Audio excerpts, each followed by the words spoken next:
We're the Canadian Taxpayers Federation, and we are fighting for lower taxes, less waste, and more accountable government. My name is Kris Sims. I'm the Alberta director for the Canadian Taxpayers Federation. I'm here with my friend Gage. Gage is holding down the fort in the Prairie provinces. We're going to talk about legal, law-abiding firearms owners here in Canada because there's some super weird things being said, Gage. Before we play the clips, because we're going to hear in a second here, folks, you don't want to miss this.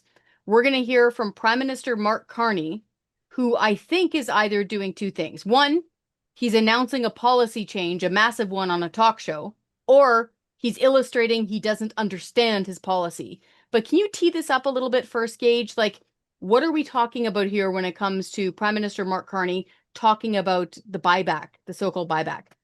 Yeah. So, as everybody knows, over the last number of years, the government has continually banned more and more and more firearms and has said that at some point in the future, you are going to be expected to show up to a government office, get some sort of paltry check to give up these firearms because they're now illegal to use. And us at the Taxpayers Federation have obviously been calling out this as a ridiculous waste of money that won't do anything to improve public safety. And that was kind of where we were at. Everyone assumed that the government was going to try and confiscate these guns from everyone. But Carney on this talk show seems to think that the program is something completely different. And as you said, it might be the case that he's changing it, which is important because there needs to be serious clarification on that. Or it might be another case of the government is incompetent, and he doesn't know what he's talking about. But I think we got to figure out which that is. Okay, folks. So for context, at the time, the Liberal Party was holding its caucus retreat. They do this every single session at the beginning of a new session, especially in the fall. That's where they pick some spot in Canada and they all gather there. This time it was in Edmonton, and this clip is courtesy of the Ryan Jesperson Show. Let's listen. Prominent gun control groups urging you to act swiftly on election promises on firearms. Meantime, Alberta Premier Danielle Smith went on the record at one of her recent Alberta Next town halls. I'm sure you've been briefed on it, saying that all levels of government and police within the province, including RCMP, have been instructed not to participate in any gun confiscation. What do you intend to do on the firearms file specifically? And what do you make of Premier Smith's position? I'm not going to the exact quote. Maybe I'll leave the quote aside, but I'll pick up one word there: confiscation. This is not about confiscation. This is about voluntary return of firearms for compensation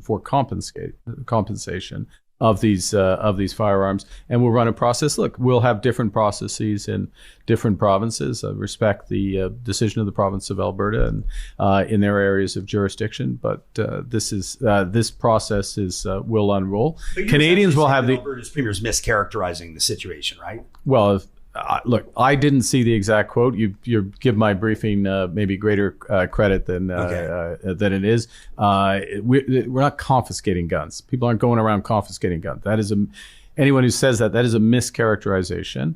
What it is an opportunity for Canadians to return guns for compensation.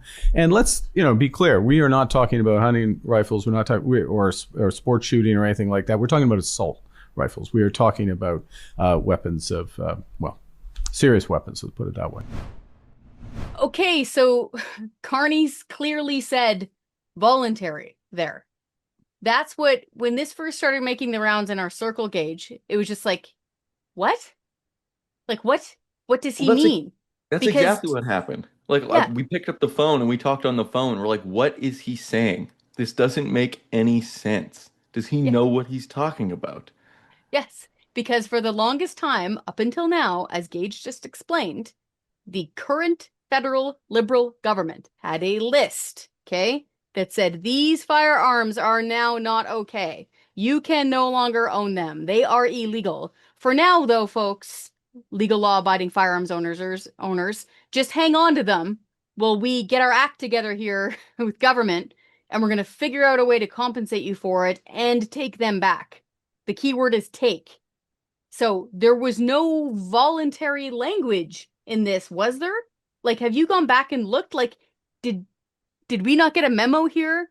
Was it somehow this was supposed to be grandfathered in or something? Well, that's the thing, right? Where it doesn't make any sense. And I went back and checked out what the government actually has in their regulation. So, as you said, when they had the whole list of firearms, that means they were banned now and illegal to own. So, technically, all of the firearms owners who own those firearms who are on that list were breaking the law when the government did that order. But to kind of sidestep that, obviously, the government said we're going to put an amnesty in place so you can currently have them, but you can't use them until eventually the government decides to take them back. And to read some specific language, the government said on the public safety website, the people in charge of this whole gun confiscation, saying that a criminal code amnesty period is currently in effect to October 30th, 2025. The amnesty is designed to protect individuals or businesses who, at the time the prohibition, so when the guns got banned, came into force, were in lawful possession of a newly prohibited firearm and protect them from criminal liability. And then this is the key part, while they take steps to comply with the law. And then to keep going a little bit more, because I think this part is important too, when you look at the actual regulations of the amnesty, what it says the purpose of the amnesty period is to take someone who owns those firearms and do a couple of things. Either deactivate it so it's no longer considered a firearm, deliver it to a police officer for destruction, or deliver it to its rightful owner if you have it for some other reason. There's nowhere in there about it being voluntary in the sense that you can then have the firearm afterwards. All of this is very mandatory language, and that's what's in the amnesty regulation right now. I can't help it, Gage. It reminds me of that moment when, the former host on True North, Andrew Lawton, who is now a member of Parliament, stood up fresh in the House of Commons and basically started asking some very simple quiz questions of the public safety minister. Like, do you know what an RPAL is? Like, do you know what the firearms safety course is? It didn't compute. He didn't know. And what was so surprising in that whole clip is when the safety minister stood up and said, this isn't about legal law-abiding firearms owners. What? This is what this entire thing has been about. Does the government think that firearms advocacy groups were getting upset because the government wanted to ban illegal handguns from the hands of gangbangers? Nobody is on that side, at least in the advocacy world. This was always about sport shooters and hunters and ranchers who keep them for tools, the normal legal law-abiding firearms owners. That's what this entire fuss was all about. It really surprises me. And I didn't even see this clip yet, so this is going to be interesting. You're telling me that it's the same public safety minister? I think Juno News chased him down at this cabinet meeting. What happened? Yeah, so basically we can throw to a two to see the full thing, but a reporter that we both know went up and basically asked the public safety minister, said, Carney said this was voluntary. When did that happen? And essentially the public safety minister's response, as you'll see, is it's always been voluntary, which adds way more confusion to the whole problem, because just as we were reading out those regulations, that's not the case. Was it Isaac? Yeah. Okay, this is Isaac Lamoureux asking the public safety minister, what's going on? Listen to this. Excuse me, Mr. Ananda Sangri. Can you just clarify the comments Carney made yesterday about the gun buyback program being voluntary? Are you changing the program? Well, the program is going to be launched soon. Is it going to be voluntary now? It's always been voluntary. How is that? Can you just clarify those comments? Is it possible? Because all the gun organizations I'm seeing are super confused. They're saying, is it voluntary all of a sudden? Because from what I can tell, the CCFR, for example, they're all saying that it's been mandatory. Why don't you contact my office and we'll be able to... You have no comments on that for today? Okay, I'm honestly confused. They didn't just mess up this whole rollout, right? Did they just forget to say that this was voluntary when they first announced this big restriction? I'm trying to give them as much room as possible here and be as patient as I can be. Prime Minister Justin Trudeau was in charge. Did they really make this big of a mistake and they intended this to be voluntary? What do you think is going on here? Well, there's a couple things that I think are super important. So at the beginning, when they did do the first one in 2020, there was going to be some sort of grandfathering provision, but that was quickly shuffled out and doesn't exist anymore. So, but it's just important to highlight that at the beginning, over 5 years ago, there was a little bit of something there.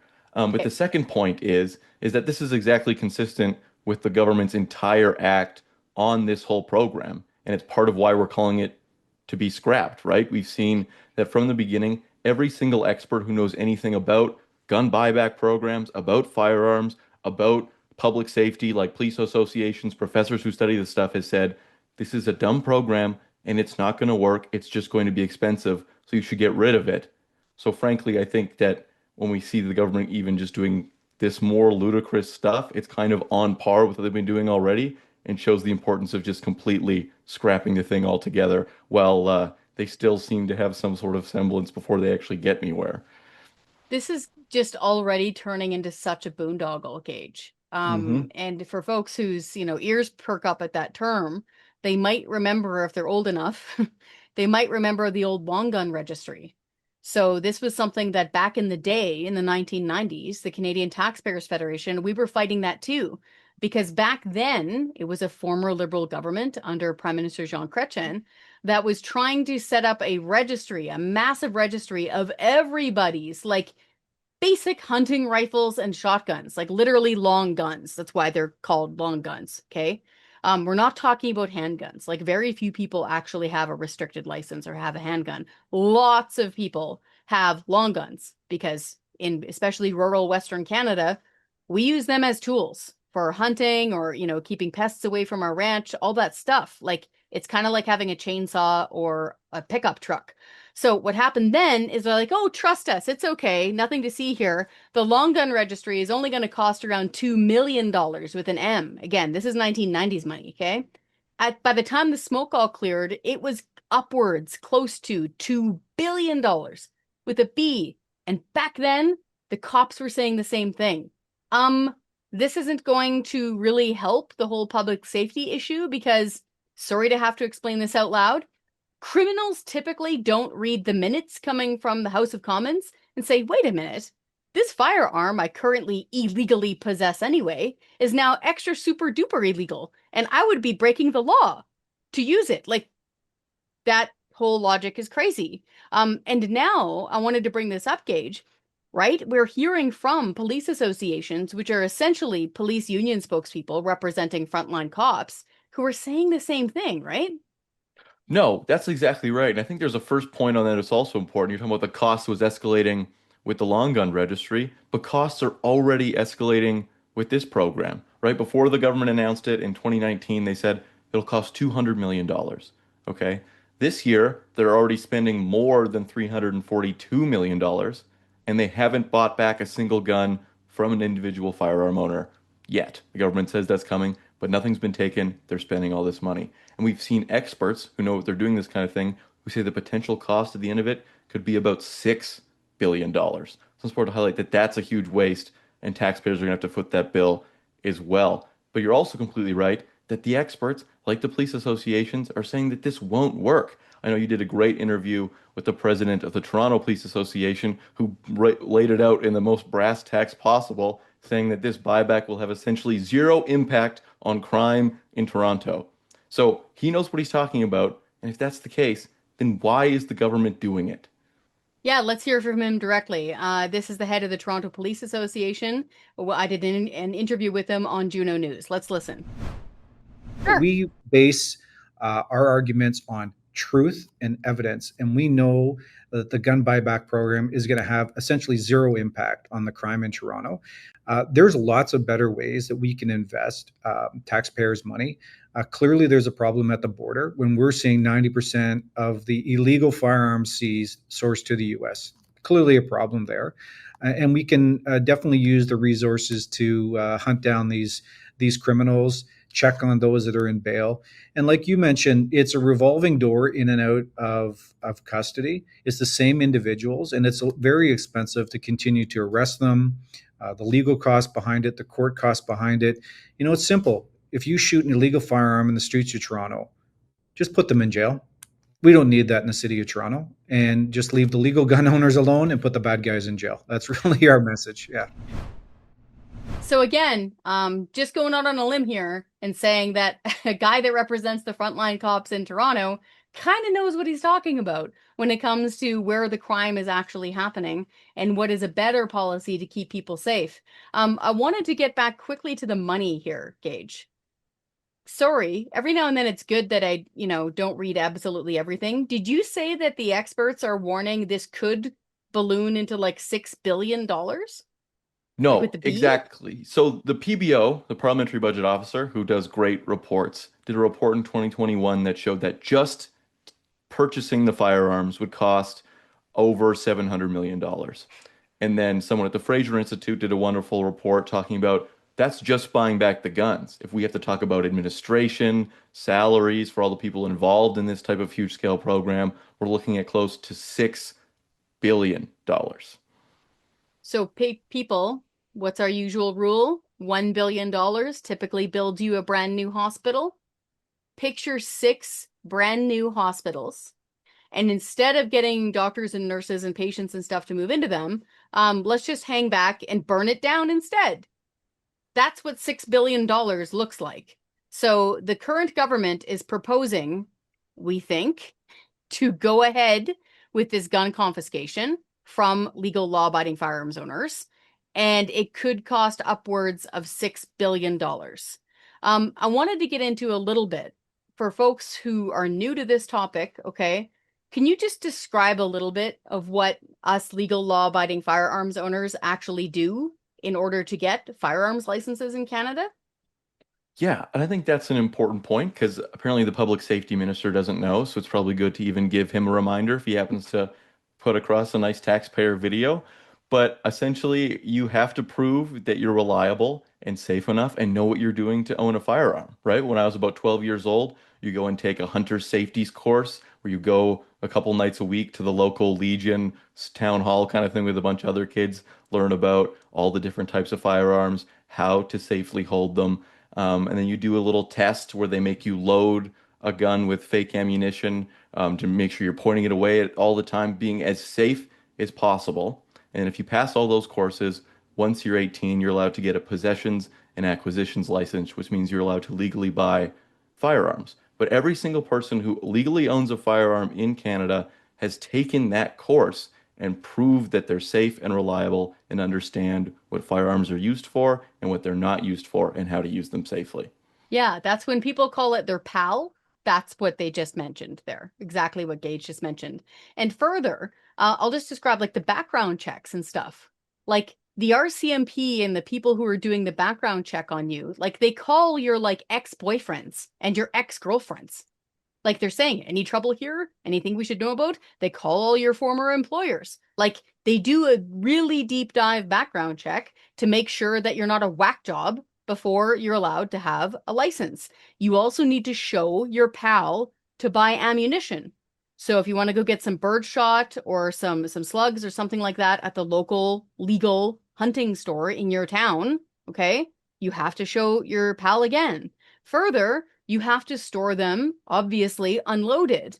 There's rules about trigger locks. There's rules about what kind of container you can keep your ammunition in. There's rules about how you can transport it to and from the range, okay? Like, this is the opposite of what people imagine in, like, American movies of, like, the Wild West and stuff. I want to get into the types of guns in a second here, Gage, because I know you had some really specific examples. But I want to be so crystal clear. For folks who don't own firearms, okay, and who are like freaked out by the sound of it when people start talking about assault style weapons, automatic weapons are illegal in Canada, okay? The whole Hollywood thing where somebody's holding down a trigger and spraying bullets everywhere like Rambo, like those guns are not legally owned in Canada. When somebody says, oh, it's a semi-automatic, okay, this is what that means. The key word there is semi. Semi-automatic means you've got your firearm up like this. Squeeze, bang. Squeeze, bang. Meaning you have to pull the trigger each time the round goes out. Gage, you were talking about a firearm that was on this banned list, but you were telling me that it was just a 22? Is that true? Yeah. And that's what also made me so grumpy and so angry about this Carney interview. So he started it off going off about the whole voluntary thing, which we're not sure about and need clarification on. But then he ended the interview talking about, he said, let's be clear. He loves to say, let's be clear. And he was not clear at all in this next sentence. He said, we are not talking about hunting rifles or sports shooting or anything like that. We're talking about assault rifles. So two things on that. All of these guns that were previously legal to own were used for hunting and sports shooting. That's why Canadians own firearms. That's the legal reason that Canadians own firearms. He should know that. That's number one. And number two, a lot of the guns on that list are frankly ridiculous. So we'll toss up a picture here, but this is one called the GSG 15. Now, it might look a little bit scary because it's clad in black and tan plastic, but in reality, it's a 22. So a 22 is what most people like to call a plinker. You're not even hunting with this rifle because it's illegal to do so. It's not a big enough caliber to hunt deer with because it's likely that you might have to shoot the deer a couple times, and that's inhumane. People buy these things to just shoot pop cans, but the government has somehow decided that it's an evil weapon of war or something, and that's why Canadians can't own it anymore, when in reality, it's a fun plinker that looks a little neat. And the reason why it's called a plinker is because that's the sound it makes when it hits the pop can. Yeah, Like, it's no kind of like scary big rifle noises. Dink. pink, pink, pink. Okay, like this is where it gets frustrating when you feel quite often here in Western Canada, if I may say so. I feel like we're speaking a different language sometimes when we're trying to explain things to like urban government types who live in places like Ottawa, who may have never lived on a ranch or worked on a horse farm or relied on hunted meat to grow up on. It's unfortunate, though, when a miscommunication, which is clearly happening here, because we have both now the Prime Minister of Canada and the minister responsible for this entire program totally confused. Like, they seem to not understand their own policy. So what's frustrating is this isn't a simple miscommunication or a misunderstanding. Like, people have lost their livelihoods over this. Like, I interviewed a firearms shop owner, legal law-abiding firearms shop owner, a lady up in Prince George. Like, they've been completely put under by this because, to your point, they've had to hang on to all of this stock now since this ban was announced. They can't sell it. They can't trade it. They haven't been able to be, handing it in and getting good money from the government for it. Like, it's sitting there basically as a frozen asset carried over year on their balance sheet. And she went under. I'm sure she's not the only small business owner who's in that boat. And so where do you think this is going then? Like, where do you think the next move is? Do we just need to somehow get a reporter to get some clarity from either the public safety minister and or the prime minister of, yes, we've decided to make this voluntary. We're going to grandfather it in. Quickly, before I get to your question, grandfathering in, I can't remember when it was, but in previous times where they've changed the gun regulations, okay, there's been older versions of firearms that the government has basically said, okay, going forward, you're not allowed to buy new ones of these and you can't sell them. But you yourself, if you have your proper license and everything is fine, you can keep that firearm because it's grandfathered in, okay? But you can't sell it and you can't go buy a new one, but you can take it to the range with a permit, as far as I understand, and still use it and keep it in your possession. That was my understanding of the term grandfathering. I know that some firearms advocates were trying to kind of push the government in that direction because they were trying to find a middle ground here. Do you think that's where we're going? Was this their clumsy way of saying we're going to do grandfathering in this case? Well, frankly, I'm not sure because most of what both Carney and the public safety minister said made absolutely zero sense. So you're kind of just, it's all Greek to me, as the saying goes. You know what I mean? Yeah. But I think the important thing is, yeah, the clarity is going to be the most important for firearms owners and for us as representing taxpayers to find out, like, what's this actually going to cost if all of these changes happen? So we got to figure out what's going on there. But I think overall, as we've said before, the easiest way to solve all of these problems is to simply scrap the whole program altogether. And this point kind of just makes it hit home even harder. From the beginning, we knew it was going to cost taxpayers a boatload of money. It was going to do nothing for public safety. All of the experts confirmed that. And now we're seeing that the two main politicians who are in charge of this entire thing don't really seem to know what's going on at all. So it's time for the government to just completely cut its losses on this, allow firearm owners to keep their guns, and not stick taxpayers with a huge bill for this wasteful, expensive scheme. Very well said, my friend. Folks, if you want to join the tax fighter army, if you want to send an email to the Prime Minister, if you want to send an email to the Public Safety Minister, the best way for you to get alerts when it is best time to do that is to sign up with us. So go to our website, taxpayer.com. That's our website online. Find the petition tab, okay? And right close to the front there, sign the petition to get rid of this gun confiscation program. As Gage said, it's a huge waste of money, and the police themselves are saying this is not going to solve the public safety problems that we have. That is the best way for you folks to stand up and be heard.